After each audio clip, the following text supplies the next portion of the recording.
A lot of questions to be answered, and now we find out that newly released emails reveal that Andrew told Jeffrey Epstein, quote, it would be good to catch up in person after the convicted sex offender was released from prison.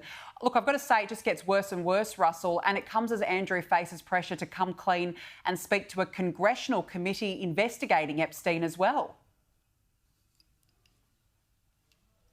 Well, it does, because, Andrew has absolutely been shielded from most of this pressure from the US Congress. How many investigations have we heard of in the United States, whether it's from the FBI or different jurisdictions throughout the country, looking at Epstein's crimes? I think there is not only the pressure from the authorities, there's a certain sense of political pressure now. We've got the Democrats talking about it. We've got MPs in Britain talking about it as well. And you think the pressure came from obviously the royal family and the king taking this decision to strip away his titles, all his honours. And that, of course, for Andrew certainly was the biggest fall from grace that he could have suffered. But I think if the pressure is happening from both sides of the Atlantic now for him to talk to the authorities, then perhaps he might find himself in a position where he has no choice but to speak to FBI investigators, because certainly that this case is not going away anytime soon.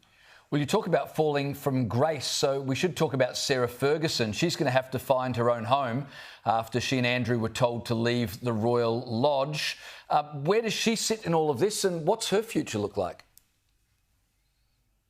Well, you look at what has actually happened here, and I think the level of public revulsion over the last few days and weeks has reached fever pitch, because certainly that Andrew thought that he was completely shielded from that. He thought that the king would protect him. And of course, I think whilst the king and the queen have of course said that their sympathies lie with the victims and survivors of sexual abuse, that this was the king's brother, and he felt there was a duty of care towards him. He felt as though he needed to protect him.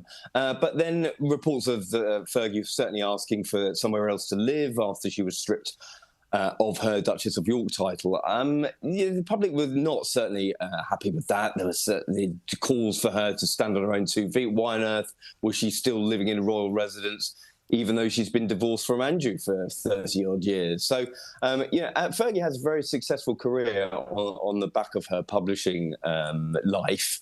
And she will have to stand on her own 2 feet now. There is absolutely no reason why she should be afforded anything for the royal family. And I think that you look at her career and it's certainly be in tatters now because of her own relationship with Jeffrey Epstein. Yeah, look, it just stretches far and wide. It's an absolute mess, Russell. And look, I still quite can't believe this, but Andrew is still in line for succession. I mean, surely that has to be looked at now. Well, it keeps on coming, doesn't it? First of all, we had Andrew stepping away from his Duke of York title. The announcement that he was going to relinquish all these titles didn't go far enough at all. That led to the king being heckled in public. And that really was the line that had been crossed, I think. Certainly people at the palace were very shaken at that.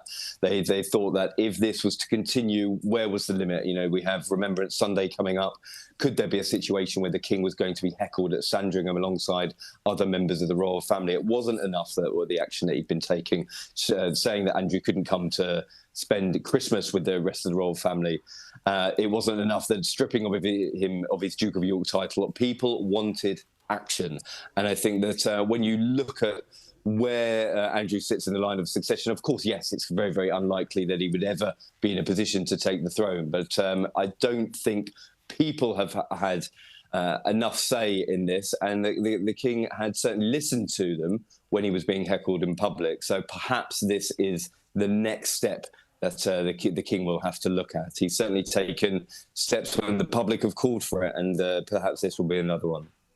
Yeah, it's going to be fascinating to watch as things unfold over the coming weeks and months. Russell Myers, really appreciate you joining us. Thanks so much.